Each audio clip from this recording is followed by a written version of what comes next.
जी हुजूर, दोनों आदमियों ने जवाब दिया। उनमें से एक बोला, हुजूर, कृपया शांत हो जाइए, हमारे पास आपके लिए एक और है। उन्होंने शिरीन को एक पतले कंबल में लपेटकर बिस्तर पर रखते हुए हुकूम सिंह से बात की।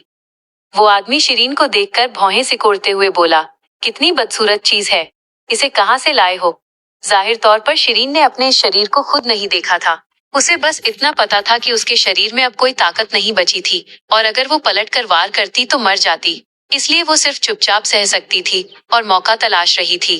दोनों नौकर झेपते हुए सिर झुकाकर बोले, हुजूर, इसका शरीर का ढांचा इतना भी खराब नहीं है और इतने कम समय में हमें इससे बेहतर लड़की नहीं मिल सकी।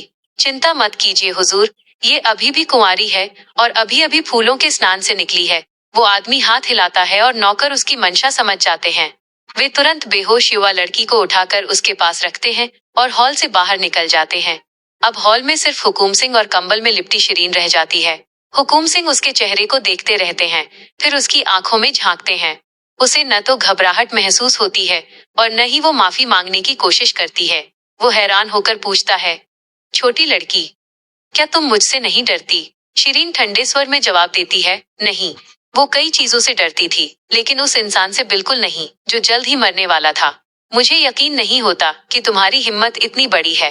वो फिर उसके चेहरे को गौर से देखता है। अचानक उसे एहसास होता है कि उसके नैन नक्श काफी अच्छे हैं, खासकर उसकी नम आंखें, जो रात के आसमान में सितारों की तरह चमक रही थीं।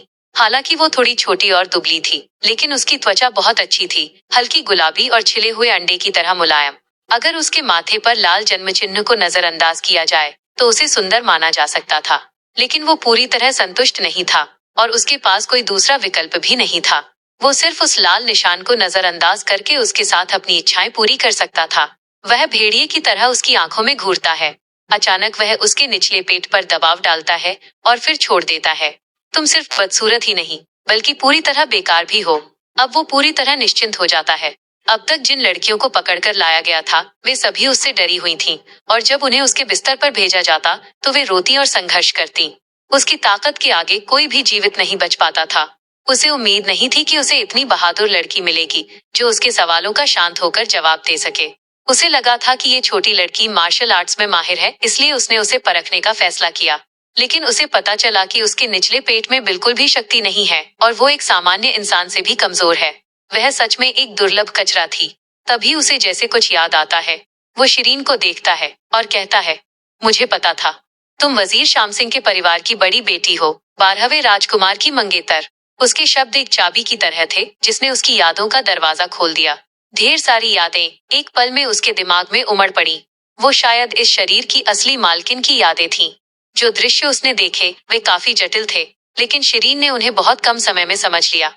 आगे इस कहानी में क्या होगा, जानने के लिए बने रहे मेरे साथ और पढ़िए मेरी इस दिलचस्प कहानी को। और अच्छे अच्छे कमेंट्स करना, ज्यादा से ज्यादा शेयर भी। और पसंद आए तो स्टिकर जरूर भेजना।